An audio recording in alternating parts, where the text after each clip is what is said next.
Mm.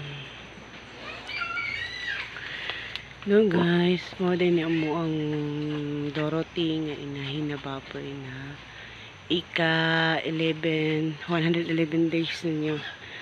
Ngayon, tinignan ko ang kanyang tiyan. Walang gumagalaw. Ewan ko ba kung anong dahilan dito. Sabi ng nag-EI dito, baka na-parvo daw ito. Sayang naman kung na-parvo.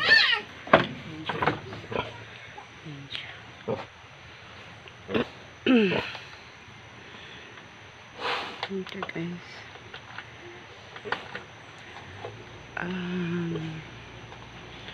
Guys, comment naman kayo kung anong ginawa nyo dito, anong ginawa nyo sa inyong inahing baboy na nagka-parvo kunya, kung nagka-parvo man, anong ginawa nyo,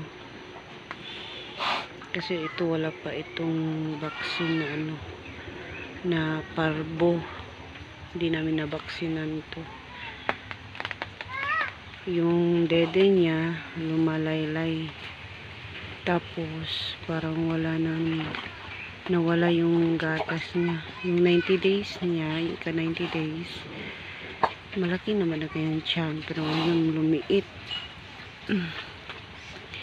Instead na manganak na siya ngayong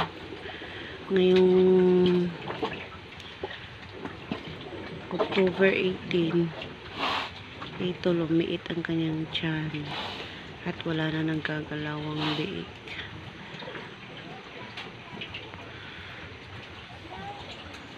%100% naman siyang buntis kasi hindi naman ito naglalandi simula nung na-EI siya. Kaya kung na-parvo man ito, may gagawin ako dito para hindi na ito magbalik sa parvo. Wala talagang gumagalaw guys.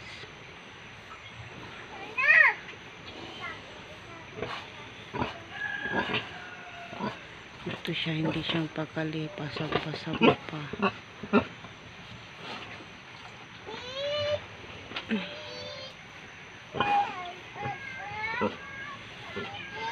Sinong nakakaranas ng ganito, paki-comment naman po sa ibaba para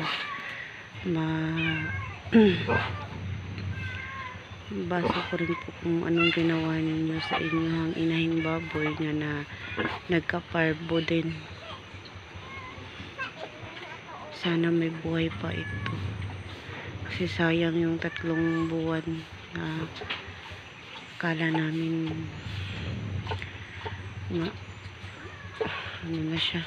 Pero update ko kayo guys about dito sa inahing baboy ko, kung hindi pa rin itong mga anak hanggang October 21, i-injekan ko na ito ng Lutalize para mailabas niya kung meron mang biik na hindi na buhay. Update ko kayo niyan guys.